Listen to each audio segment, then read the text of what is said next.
साथियों, India Alliance का मतलब है कि बीजेपी को हराना, लेकिन बसपा का साथ नहीं चाहिए।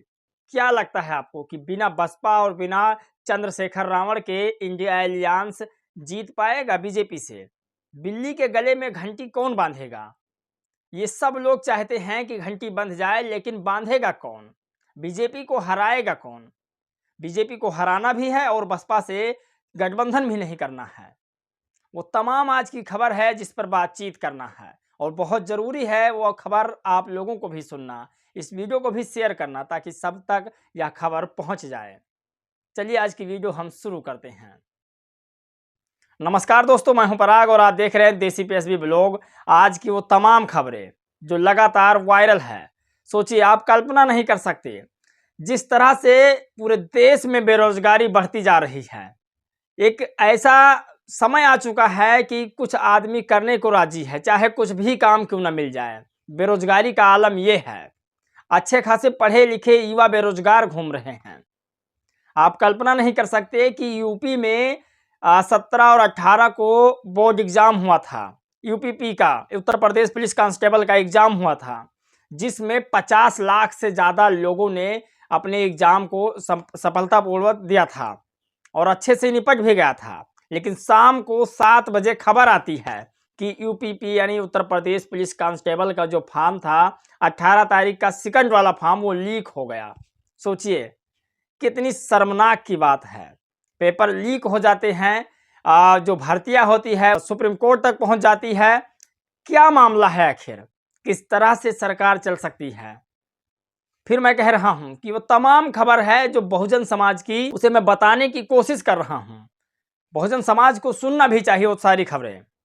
आप लोग सोचिए कि जो अखिलेश यादव जी आज बीजेपी के पीछे पड़े हैं, क्या कभी वो सत्ता में नहीं थे? आपको उस समय भी लेकर चलूंगा जब बीजेपी विपक्ष में थी और सत्ता में उत्तर प्रदेश में अखिलेश यादव जी भी थे और मायावती जी भी थी। आपको दोनों का फर्क भी बताएंगे। अगर हम बात करें सन 2007 की, जिस समय बसपा को यूपी में पूर्ण बहुमत मिला था और दिल्ली जाने का रास्ता यूपी से गुजर कर जाता है, बताया जा रहा है कि 2007 में लगभग बीएसपी को पूर्ण बहुमत की सरकार बनी थी और बीएसपी जीती भी थी और बीएसपी अपने कामों को अंजाम दे रही थी। इतना बढ़िया प्रदर्शन था कि 2009 में फिर लोकसभा का चुनाव होता है। आप सोचिए बात की ट्विस्टिंग कहां पर है। 2009 में जब चुनाव होता है, तब उस समय पर बीजेपी को सिर्फ और सिर्फ 10 लोकसभा की सीटें मिलती है। आप कल्पना नहीं कर सकते।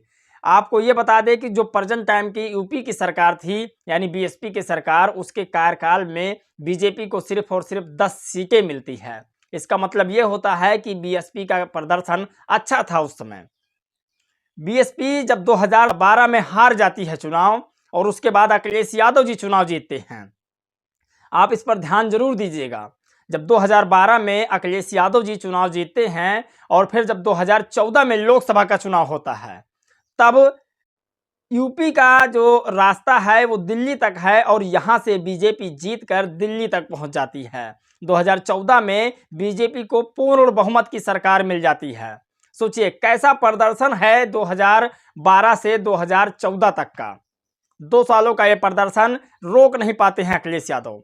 ऐसा काम नहीं कर पाते कि बीजेपी को हार मिल जाए यूपी से, लेकिन यूपी से जीतकर दिल्ली पहुंच जाती है बीजेपी। काम अच्छा था या प्रशासन अच्छा था या काम अच्छा नहीं था अखिलेश यादव का, इसलिए शायद बीजेपी जीत जाती है और इल्जाम बसपा पर आया करता है। अब कुछ लोग मुझे बीएसपी का प्रवक्ता भी कहेंगे, लेकिन सच्चाई को स्वीकार करना बहुत ज़रूरी है। आप कल्पना नहीं कर सकते। आपको खबर भी हम बताएंगे जो हकीकत की खबरें हैं, जिस पर सोचना चाहिए। आप सोचिए कि जब 2014 के बाद 17 में फिर चुनाव होता है, तब योगी जी जीत जाते हैं यूपी से और बीजेपी की पूर्ण बहुमत की सरकार बनती है। 2017 और 2024 आज चल रहा है। अब तक सपा, बसपा, कांग्रेस, ये तीनों पार्टी यूपी से तो बिल्कुल नहीं जीत पाई हैं और आगे ऐसा ही रहा तो शायद जीत भी नहीं पाएंगी। आपको बताते हैं क्यों। अब बात सवाल यहाँ पर आ जाता है, आखिर क्यों नहीं जीत पाएंगी? मेहनत तो सब कर रहे हैं। अखिलेश यादव जी भी पीडीए बना रहे हैं और राहुल गांधी जी भारत जोड़ो न्याय यात्रा कर रहे हैं, और वहीं मायावती जी अपने वोटरों के हुंकार भरते हुए कहती हैं कि मेरा जो वोट है वो कहीं जाएगा नहीं, तो आखिर जीतेगी कैसे बीजेपी? आपको बताते हैं, थोड़ा धैर्य रखिए, सोचिए। बीजेपी का जो काम है, पहले आप काम सुनिए, कि जो राज्यसभा भेजने का सदस्यता है वो 16 लोगों में 12 गैर सवर्ण को भेजती है। उसको पता है कि बीजेपी में जो सवर्ण हैं उनका वोट तो हमारे पास ही है, उन लोगों को भेजा जाए, लोकसभा सदस्य बनाया जाए जिनका वोट अदर जगह से आता है। और वहीं अगर अखिलेश यादव की बात की जाए तो ये पीडीए पर काम कर रहे हैं, और पीडीए में 3 राज्यसभा सदस्य में 2 जनरल कैटेगरी के लोगों को भेजते हैं, एक किसी प्रकार दलित को भेज भी देते हैं, लेकिन उसका ये हाल है। आप सोचिए, आप कल्पना नहीं कर सकते किस तरह से बीजेपी अपनी राजनीति कर रही है और सपा बसपा कांग्रेस ये अपनी राजनीति कर रही है। फिर मैं कह रहा हूं कि हराना बीजेपी को इतना आसान नहीं है। जब तक चंद्रशेखर रावण और मायावती को साथ नहीं लोगे तब तक आपका उद्धार नहीं हो सकता है। आप सोचिए कि अगर कांग्रेस यही गठबंधन जो सपा से कर रही है, यदि यही गठबंधन बसपा और चंद्रशेखर रावण व तमाम और छोटी छोटी पार्टियों से गठबंधन करती, तो क्या इस तरह से टुटाव होता पार्टी में? मैं नहीं कह रहा कि सपा तोड़कर कांग्रेस को अलग हट गई है, दूसरी जगह चली गई है, लेकिन सपा व सपा के तमाम जो कार्यकर्ता हैं बीजेपी में जरूर शामिल हो रहे हैं। फिर मैं यहाँ पर आपको रोक रहा हूँ और समझाने की कोशिश ये कर रहा हूँ कि आप सोचिए, जो बीजेपी है वो सवर्णों की राजनीति नहीं करती है, पिछड़ों की राजनीति करती है, क्योंकि उसको पता है मानवर काशीराम साहब ने जिस तरह से पिछड़ों को, दलितों को इकट्ठा किया था, और आज अगर हम नहीं करेंगे तो हमारा 400 के पार का जो हम दावा लगाते हैं वो नहीं जाएगा। बीजेपी वैसे नहीं 400 के पार का दावा भरती है, उसको पता है कि हम 400 के पार कैसे जाएंगे। और वहीं अखिलेश यादव जी उन लोगों को राज्यसभा का सदस्य बनाते हैं जो कभी आरक्षण पर नहीं बोलते, कभी सपा के बारे में नहीं बोलते, कभी सपा की नीतियां नहीं बताते, सोचिए कभी समाजवाद की बात नहीं करते, और वो बीजेपी के कभी बुराइयों को भी नहीं बताते हैं। उनको राज्यसभा का सदस्य बनाया जाता है। जया बच्चन जी को, अमिताभ बच्चन जी बीजेपी के गुणगान करते हैं और जया बच्चन जी सपा में शामिल होकर राज्यसभा पहुंचती हैं। राजनीति में सबको संविधान के द्वारा अधिकार मिला है कि वो राज्यसभा जाए, चुनाव जीते, सब कुछ हो, लेकिन पार्टी को भी ये देखना चाहिए कि स्वामी प्रसाद मौर्य के आने से क्या वोट हमारा बढ़ता था या फिर किसी सवर्ण नेता को शामिल करने से हमारा वोट बढ़ेगा। आप कल्पना नहीं कर सकते इस बात को लेकर के। अगर स्वामी प्रसाद मौर्य जी थे सपा में, अभी तक उन्होंने महासचिव पद से रिजाइन दिया है, ये नहीं बताया है कि मैं सपा से जा रहा हूं, लेकिन आपको बता दें कि यदि स्वामी प्रसाद मौर्य जी सपा में शामिल होते हैं या रहते हैं तो उनसे बहुजन इकट्ठा जरूर होंगे, लेकिन बीजेपी को सवर्ण छोड़कर सपा में नहीं जाएंगे, ये पूरा बात तय है।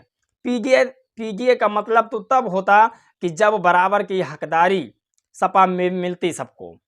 बीजेपी इसी मुद्दे पर काम कर रही है। बीजेपी पिछड़ों को ढो रही है और जो अदर पार्टियां हैं, सपा हो कांग्रेस हो, वो सब सवर्णों को ला रहे हैं। सोचिए कई सालों बाद तो यूपी में वैकेंसियां आई थी। ये आलम है स्टेशन का। पहले आप इस स्टेशन की तस्वीर देखिए, किस तरह से भीड़ है, जनसैलाब है। सोचिए 50 लाख से ज़्यादा लोगों ने फॉर्म भरे थे 60,000 वैकेंसियों पर। इससे साफ जाहिर होता है कि बेरोजगारी का आलम बहुत ज़्यादा है।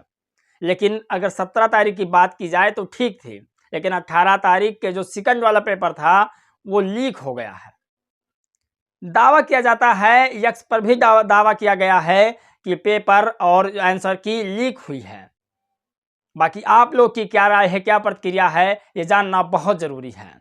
दोस्तों इस वीडियो में बस इतना ही। मिलेंगे एक और खबर एक नए राजनीतिक मुद्दे के साथ। तब तक के लिए जय भीम, नमो बुद्धाय।